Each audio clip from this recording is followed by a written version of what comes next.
केंद्रीय रस्ते विकास मंत्री यांनी पुन्हा एकदा पवार साहेबांचं कौतुक केलेलं आहे. महाराष्ट्राचे कणखर नेतृत्व म्हणजे पवार साहेब असा उल्लेख केला.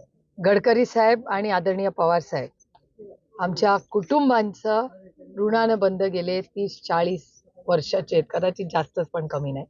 आदरणीय गडकरी साहेब हे महाराष्ट्राचे नाही देशाचे मोठे नेते आणि दिलदार असा द्रष्टा नेता म्हणून गडकरी साहेबांकडे आम्ही सगळेच बघतो. हा त्यांचा मनाचा पण मोठेपणा आहे आणि हे ऋणानं बंद आमच्या सगळ्यांकडूनही आयुष्यभर जपले जाते.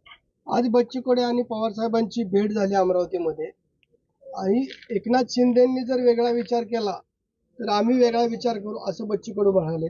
बंद दाराआड चर्चा झाली.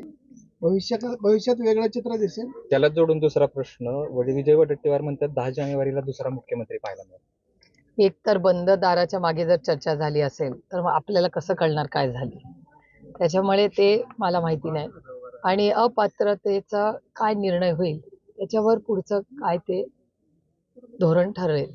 आज 12 जानेवारीला पंतप्रधान नाशिकमध्ये येत आहेत. आगामी लोकसभेच्या निवडणुकीच्या संदर्भात महाराष्ट्रात त्यांचे अनेक दौरे होणार असे आज चर्चेला उधाण आलेले. अतिथी देवो भव. या देशाचे प्रधानमंत्री हे एका पक्षाचे नाही देशाचे आहेत. त्याच्यामुळे त्यांचं मनापासून नाशिकमध्ये आणि महाराष्ट्रात अर्थातच स्वागत.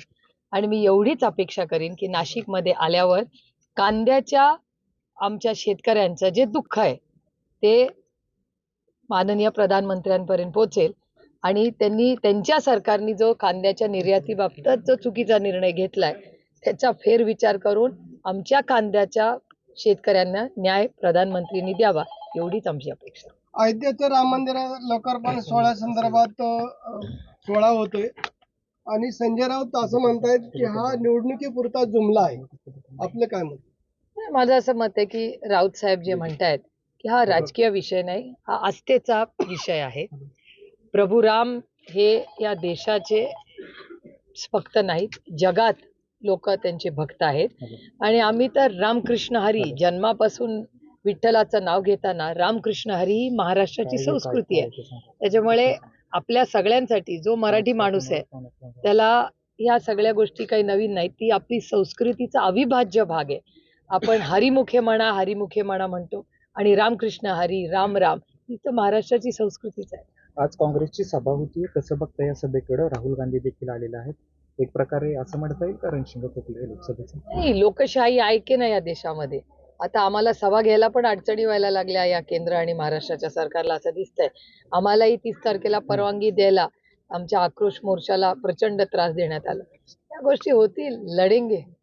या दडपशाहीच्या विरोधात पूर्ण ताकदीने या देशाच्या संविधानासाठी आम्ही लढत राहणार. मनोज जरांगे यांची आज प्रेस झाली. त्यांनी आज 20 तारखेला अंतरवाली तिथून 9 वाजता निघण्याचं डिक्लेअर केलेलं आहे आणि संपूर्ण राज्यातील जो मराठा समाज आहे त्यांना संदेश दिलेला आहे की आपल्या सर्व प्रपंच सोडून मराठा आरक्षणासाठी आपण एकत्र यायचे. ही लोकशाही आहे आणि त्याच्यामुळे जरांगे पाटील जो निर्णय घेतात तो लोकशाहीच्या मार्गानेच घेतायत. त्याच्यामुळे त्याच्यात गैर काय? त्यांना एखादी धोरणाबद्दल त्यांचे विचार असतील त्या संविधानाच्या चौकटीचीच ते अतिशय जबाबदारीने वागतात. मराठा आरक्षणाच्या संदर्भात सरकारने फक्त चर्चा केली, वेळ घेतला, आश्वासनं मागितली, परंतु अजूनपर्यंत ठोस असा निर्णय लागलेला नाही. आता जरांगेंनी हा पवित्रा घेतल्यानंतर सरकारचं डोकं ठिकाणावर येईल. मराठा, धनगर, लिंगायत आणि मुस्लिम समाजाचे आरक्षणाचे विषय अतिशय गंभीर आहेत. सातत्याने गेले 1 दशक म्हणजे 10 वर्ष मी स्वतः पार्लमेंटमध्ये त्याच्याबद्दल आमची भूमिका आणि न्याय मागते. आणि सरकार आत्तापर्यंत मराठा, धनगर, लिंगायत समाज आणि मुस्लिम समाजाला आरक्षण देण्यात अजून तरी अपयशी झालेलं आहे. संजय राऊत यांनी 23 जागा मागितल्यात, वंचित येऊ इच्छित आहे त्यांनी 12 जागा मागितल्यात. त्यावर संजय निरुपम असं म्हणतात की जर यांना एवढ्या जागा दिसेल तर आम्ही लढायचं का नाही. राष्ट्रवादीचा काय दावा आहे आता? राष्ट्रवादी पक्ष हा बंद खोलीत चर्चा करेल आणि तुम्हाला पुढच्या 8-10 दिवसात योग्य तो न्याय सगळ्याच पक्षांना मिळेल हे तुम्हाला दिसेल. अमोल कोल्हेंच्या मार्गदर्शनाखाली आक्रोश मोर्चा सुरू आहे, आज तुमच्या मतदारसंघात येतोय. कसं बघताय याकडे? आक्रोश म्हणजे शेतकऱ्यांकडे ज्या ज्या ठिकाणी जाईल तिथे चांगला रिस्पॉन्स मिळतोय, त्यावरून टीका देखील सुरू झालेली आहे. टीका काय करणार? ज्या सरकारने शेतकऱ्याचा जो काळ्या मातीशी इमान राखणारा शेतकरी, तुमच्या माझ्या अन्नधान्याचा प्रश्न सोडवणारा शेतकरी आहे, त्याच्यावर जर अन्याय कुठलंही सरकार करत असेल तर त्याच्या विरोधात आम्ही पूर्ण ताकदीने लढणार. आणि हा आक्रोश मोर्चा, हे जे ट्रिपल इंजिनचं खोक्याचं सरकार आहे ना महाराष्ट्रात आणि केंद्रामध्ये, पूर्णपणे शेतकऱ्यांच्या विरोधाची जे सरकार आहे त्याला जागं करण्यासाठी हा आक्रोश मोर्चा आहे. मंत्री अनिल पाटील असं म्हणतायत की आक्रोश मोर्चामध्ये चांगला अभिनय करतात आहे अमोल कोल्हे. एकेकाळचे तुमचे सहकारी आता मी तुमच्या ऐकलेलं नाही, त्याच्यामुळे मी अशा असंवेदनशील कॉमेंट्सवर कॉमेंट करत नाही. ईडी मार्फत अनेकांवर कारवाई झाली, परंतु जी गैरव्यापारांनी जी चार्जशीट दाखल करण्यात आले, पहिल्यांदाच रॉबर्ट वड्राचं नामोल्लेख करण्यात आलेला आहे. आता त्यांची चौकशी सुरू झालेली आहे.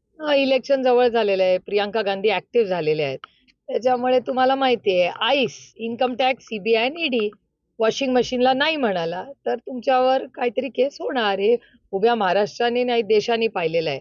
आणि या देशात तुमच्याच चॅनलवर मी पाहिलेलं आहे 90% ईडी, सीबीआय आणि इन्कम टॅक्सच्या ज्या केसेस झालेल्या आहेत त्या विरोधी पक्षावरच झालेल्या आहेत.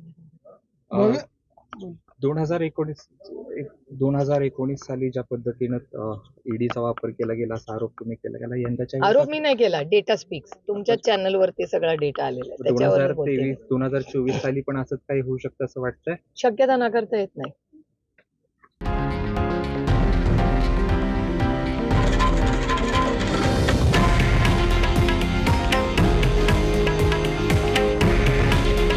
हे आहे देशातील नंबर 1 न्यूज नेटवर्क आणि आपण पाहत आहात TV9 मराठी.